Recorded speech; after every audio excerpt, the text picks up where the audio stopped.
Matamgi Manipuri Wari channel asibu tabiriba khwai pumnamakpu taramnokchari. Ngasi amuk laubirasi Thamoi Machet Nungcthoi suba tangka. Pau pidabadi yadabana Sanathoidasu machal chenkibagi paudu pire. Phone-dagi sauna. Tamocha, madu angangdo ai thoklakladhi kya faroi mana tawrido. Lairik laisu gyan tana tamgidi haidabi irangda tawleramni. Hauzik yum palaga kaidawdurigi ma. Achobana.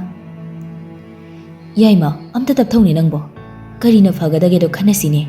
Hana saugatpa phaba oirune. Karigi tapthabano, prap thuno hongdoko. Ai laadi ma hingaroi. Loudspeaker on tawraga saba wari oibana mama mapasu taribani. Sanahalna. Yaima, baba wa haige munna taw. Ikhoina kanna ngangnaruba yaba mafamsu oidi. Ikhoina asawba khitang utlubada mine hena nachalbu pamloine. Nachaldi mahai tamniba angangni. Aduga nupa machaduna achauba leibaki thau puriba mini. Adugi su mathakta mapado aikhoigi mateng yamna tawbirakpa mini. Mina ne tawbima khangde hainakhini ne. Baba, ichalna tawrise ai yam pende. Mangonda ikhoina thamliba sasiga mana tawthoraklisiga. Hoise kona wari tawsi mi lakpana halani. Kei tawba yaba amta hana loisinkhige. Nangsu na thau tawzaro kona tapna sarasi ko. Call du thamnakre Sanahal matha isa sana tumina family Premilana. Yaimagi kuphingsida aidi waga haidoba tallabanida. Achoba phak kei thorang toro. Aina chalani na manungda cha thagalise amta yengsingi. Achauba Silekai club leiba faktu lauba chatkre mapa Sanahaldi sumangda hangat handa chaktuna lei. Kitchen dani Sofiana. Yam thazade haiba. Karam kana koina kige aibu khanghaudeda. Elizabeth na. As ai phawda phajana khangde ko ngarang dangni mana unaba chatlubado. Adusu halakpado aina thilamni ni ko kangawe ai. Is nabani tang khangnaba aidana haidaba. Kaide haidurige haibagi matambu leiribo ngarang unarure aduga ngasi chenkhre. Huini chumini ado aina status thambado ada dana naudu ukibani kembudi hairakti.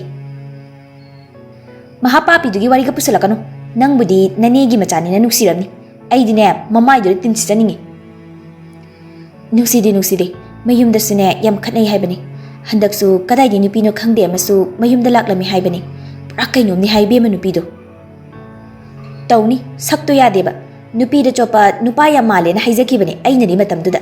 Nangna phabani aduada hairaga khangnahankibani.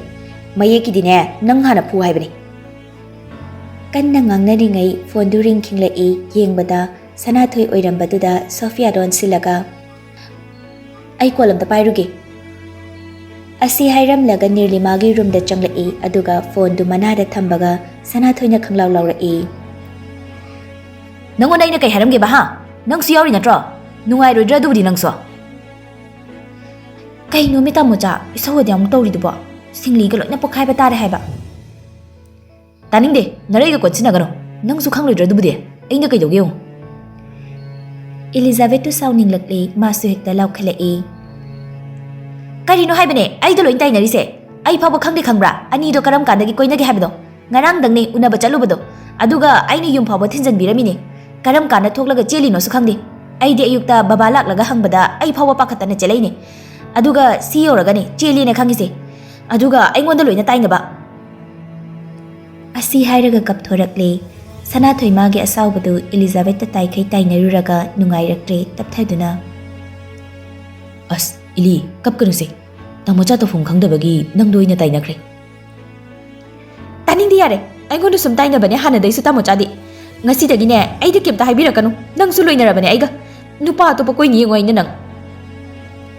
Sanathoi pakhatna. Ili karan tawnu kona nang so muk chenjane na. Nawa lode nangi na tu akebido aduga cheluro. Aidi tamocha ga loinare ngasi dagi. Asi harga phone du fatkai aduga number du block thamjili aduga machinda soli. Khangbra nang so aida tawkibido nungai yong hojikti. Asi haina mapi du fatfat taithoklaga text ama lairi du yengi. Danabirꯗꯒꯤ ꯂꯥꯛꯄ message ꯑꯣꯏꯔꯝꯃꯤ. ꯉꯔꯥꯡꯒꯤ ꯄꯨꯡ 12 ꯑꯗꯥꯏꯗ ꯊꯥꯔꯛꯄ tax ꯑꯣꯏꯔꯝꯃꯤ. ꯃꯔꯥꯏꯕꯛꯇ ꯄꯥꯛ ꯊꯥꯖꯤꯜꯂꯤ. ꯑꯩꯅ ꯁꯣꯏꯕ ꯑꯣꯏꯗꯣꯏꯅꯤ. ꯃꯤꯗ ꯉꯟꯇꯥꯅ ꯍꯥꯏꯔꯛꯂꯝꯃꯤꯕꯁꯦ. ꯁꯣꯝꯗꯅ ꯗꯅꯕꯤꯔꯅ ꯉꯁꯥꯏ ꯑꯦꯌꯔꯄꯣꯔꯠ ꯌꯧꯔꯦ ꯍꯥꯏꯗꯨꯅ ꯃꯄꯥꯗ ꯀꯣꯜ ꯇꯧꯔꯛꯂꯝꯕꯗꯒꯤ ꯀꯔꯤꯁꯨ ꯍꯥꯏꯔꯛꯇ꯭ꯔꯤ. ꯃꯔꯥꯡ ꯇꯧꯕꯗ ꯄꯥꯎꯁꯨ ꯐꯥꯎꯅꯕ ꯉꯝꯗ꯭ꯔꯤ. ꯄꯨꯡ 5 ꯇꯥꯁꯤꯜꯂꯛꯄ ꯑꯗꯥꯏꯗꯅꯤ. ꯃꯥꯂꯦꯝꯗꯨ ꯈꯔ ꯐꯤꯡꯅ ꯗꯅꯖꯤꯠ ꯀꯧꯗꯨꯅ ꯏꯃꯨꯡꯗ ꯆꯪꯂꯛꯏ. ꯁꯔ ꯄꯥꯕꯨꯡ! ꯃꯌꯥꯏ ꯀꯥꯗꯨꯗ ꯂꯩꯀꯥꯏꯒꯤ ꯑꯍꯜ, ꯃꯧ ꯅꯍꯥ, ꯂꯩꯁꯥꯕꯤ ꯃꯆꯥꯁꯤꯡ ꯃꯧ ꯊꯤꯟꯕ ꯆꯠꯅꯕ ꯍꯥꯏꯗꯨꯅ ꯂꯣꯏꯁꯤꯟꯕ ꯂꯣꯏꯅꯗꯨꯅ ꯂꯩꯔꯝꯃꯤ.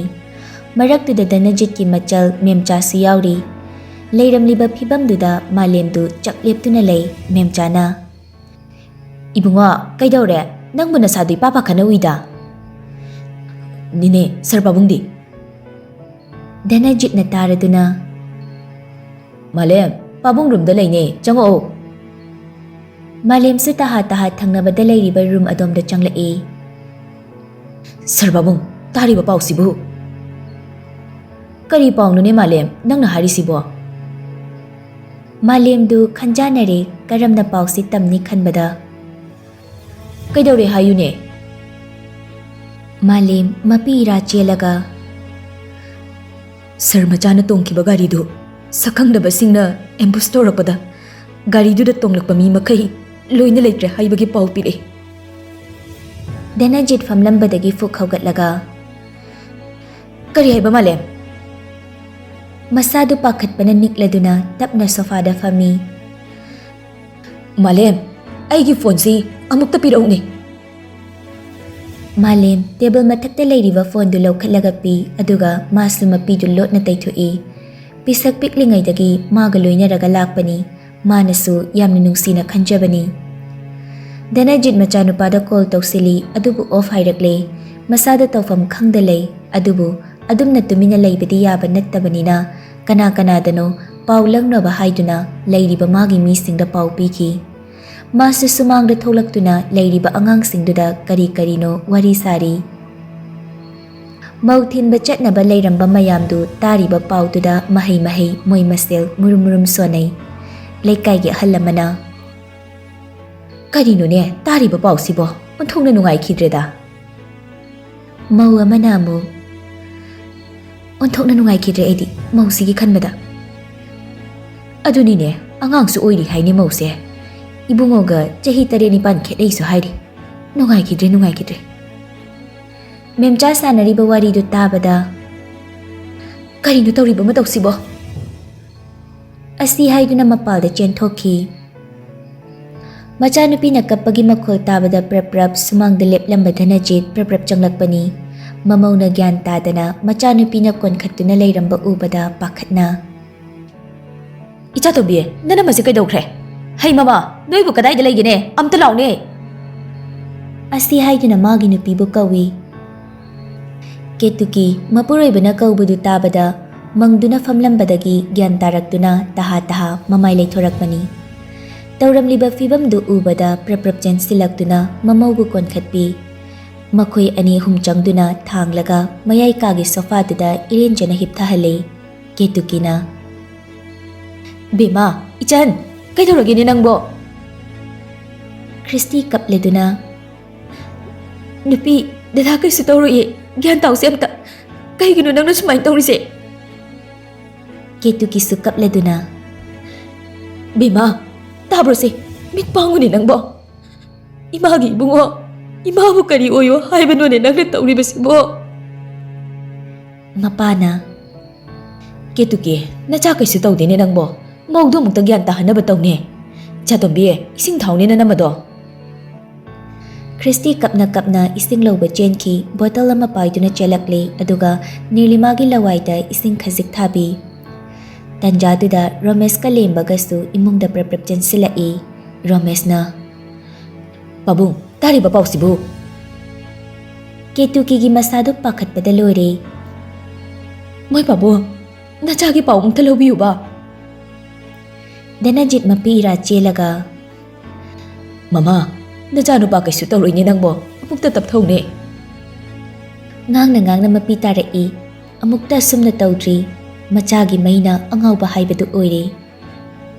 Mai pabung, ichagi pause aranbani, apukta hayuba. Asi haiduna mapuroibagi khuttu paiduna nii. Imungdu kapna launabana thale, harau nungaina mamau lakle haiduna leizarambani. Taunariba mataududa leikaigi mau thinba yaunaba laklambasingdusu loina kapnare. Nirlima sumayam changdana makhong makhut noiba yaw tawbadagi uchinna chinna gyan tarakle. Mamitu tapna panglai, leiriba mayamduda kuyeng-yengi, mapisu lepa leitana tarakli. Kituki, mamugi mataw uraga machabu kauduna kablakle. Bungo, nangbu imaw se, mabukning nungsihan gano. Ima, hiping machugi oy na laybiyo na mahugi di hayram baday ne. Karino tahaliba pausi bo, imabu kari oyo haybano ne. Masangag pangamda tapna tu tarakle, danajit na magi nupibo fatngak laga. Angang sa, lao ni noy bo, namasi kayo nung tawrin he. Romes lemba malim jensilaktuna mamabu thangduna sofada tapna hiphanduna thami. Christy di kapkani haibasu kauri ngasaidani maga harau mabunga wari sanarambadu.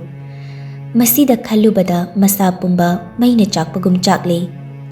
Nirlima famlambadagi fukhawgatuna mathakta chenkhatki dhanajitna. Thoi, nana masi yingucho ne mukta. Christy su fukhawgatuna mathakta chenkhalai mana yaurakpadadi mabungi roomdu thonglok tawduna leirami. Nirlima bu kauduna. Nupi, thong sabda hanguse.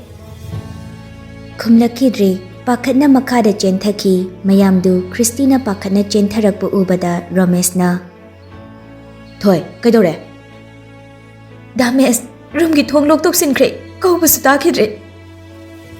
Romes taha mathakta chenkhatki, lembasu matung inaduna chenkhatki, Dhanajiti makokta makhut hapaga tumina famdi.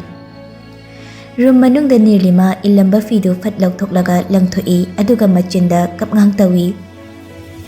Dada, nangbo ay thaduglaga chatloy na hiram thaine. Ibani luhonglaga dadagi thabak mapamda ay bupuni hiram banatro. Aduga ina tariba pause karino. Ay thantale hobangam loye. Asi haiduna roomgi mayayda gitfam tharaga kapi. Tanjadula roomgi thongdu hangduna Romes lemba Christy chensilai. Nirlimagi leiramliba matawdu ubada Christy chensilaga konsinduna kapi. Marup anidusu mapilot na taythokle. Nirlima masadu thak niklaga Christy dhairai. Christy, dada laitragadi ay kanana tumbasambini. Ay yawaba wari kanada ligani. Yaroy, dada nang chatkiba yaroy. Ay dadagi managda chatke. Christy, ay ba dadagi managda pubiyo ba? Christy na Nirlima bu konsinduna kaplaga. Nanga tumay tawno ba nupi? Christy, ay bu phagano. Ay dadagi managda chatke. Ay dadayaw na hingbangam loye. Christina koli badu fat inthoklaga hogatlaga roomdudagi chenkidoy tawrai. Marup anido ngasaydagi tuminna yengtuna leirambani. Nirlima na chenthorakpa ubada fat thatli aduga Romes na. Ichan. Nirlima kitfam tharaga kapna. Da Romes, ay dadagi managda chatke. Ay bu dadagi managda amukta pubiyo ba? Aroybo oina, ay dadabu amukta yengjahoge. Tauriba matawdu ubada lemba Romes anidu thamoi kaire lembana. Ichan, nangaray na tawnuse. Christy da muk onsilaga. Thoi. Christy changsilaktuna. Nupi, se, nangamda tapthause. Nirlima khanglaw rai pura angawbini mana tauriba matawse. Siday na kamay na tapthadoy no. Nang dada nung sidrabo. Ha, Christy, nang dada nung sidrabo habni. Christy masapumba may mathakta laybaga chap manare. Kumba sungamda, Nirlimada mamit ani pinapung thangthangat na yenglagalay. Tanjadada Nirlima masado tap na tutharai, Romes na taha chang sindo na ngakpirai. Ichan, tabro. Nirlima mamit ani do tapli, pangboy kayboy tawramlaga tap na ushin kray. Romes na tawraga Nirlima bu pamungda thangdo na inti na thambire. Phana kuina gyan taraktrabada doctor kauduna yenghali. Doctor duna Kashtoroi yaliba drip se loibaga ngahak leraga gyan taraklani. Doctor duso dumak room dudagi thokre. Christy mapi tana Nirlima da yengduna phamung machida famlaga lay. Tauriba mataudu ubada lemba Romes yengba ngamdre tumina makhada kumkre. Ngahaki matungda Nirlima gyan lakle tumina laikre.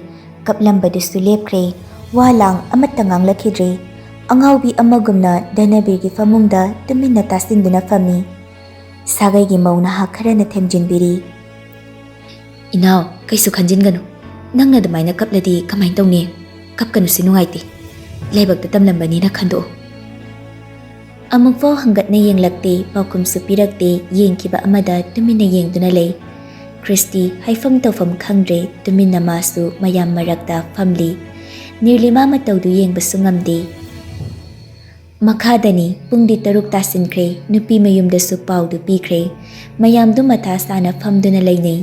Danajit mamay mamit imangmak na famdi. Tanjaduda phone guring kingalai. Furit ki pocket tagi phone du law khatlaga yengi. Masado ipapakha na phone du sat paikhali aduga nakong dehek thambaga Danabir. Hello, Babu. Danajit sor sang na hontaduna. Bungo, nang kasu tawdabro? Mayamdu Danajita pulap yengai ketuki mapuroy betagi phone du sat muli aduga kapli. Bungo, icha kasu tawdi ko. Ima, ay kasu tawdi kapkanu se nungaiti ba? Adu ima, macha thinkrabro? Thinri, imaw thinri. Yam kaplambani imaw do. Hey mama, imaw dam tahana phone du pahilu ne, chatlu ne nang bo. Bungo, nang adum payu ko. Ima imaw ginakta chatke. Asi haiduna mathakta kaki. Pakhatnaramba mayamdu sor hondoknay aduga magi mathau tawnaba thoknakre. Romesna Ekhoibudi hangbidine, matuin hangine. Lembana Sini, magi ni hele haido, nang suna tuleri khangdo ba. O, noigi saida phoknek ta singnare ne. Hoine, singnari bani. Lao, gari singse yenglusi. Nungai rodra dubde, aisu itu leraga aina lenarakpadi yengo. Asi haina machilda solaga thoki. Ketuki nokmi machanupagi roomda changlakpa ubada mayamdo ingangaknare. Bima, nang dadani se, payo. Asi haiduna phone dupi aduga mausing duda onsilaga. Noy mayam makhada kumna se, imaw thenbagi pochai singse amta loisansi. Lao. Asi haiduna punna kuminakre. Christy ga Nirlima ga anidu khak ngaihaure. Nirlima phone du nakongda thami. Lum lawa khonjelda nungsina. Macha. Nirlima du makhol thokna kaplaga. Nang kadayda layrino dada? Christy du mamit law thoklaga phone du fat lawraga loudspeaker on tawi. Kai kapino, kapkanu se, dada nungaite ba? Christy su kapli. Dada. Kokchau biye, nang sulay boire. Dada nangona video call tawake se. Asi haiduna call du kakre aduga video call oina tawsilai. Christy su fat paikhali. Danabir nokmi. Nanama uloo. Christy kapnok tawrai aduga Nirlima da phone dupi aduga masu thokre. Nirlima mamay mamittu ipom kay peri Danabir da yengi. Danabir su nokmi. Kay na tawriduna, atumbi Mr. Pumalida ngangse. Nati kaysu. Dada nang kaysu tawdabra. Kay da soke. Ay gi kayno. Ay kayang pakalikhang brang asaydagi. Kay da layrino dada nang.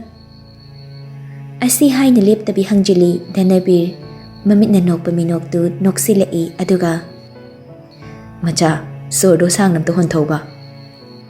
Hayro haibni dada.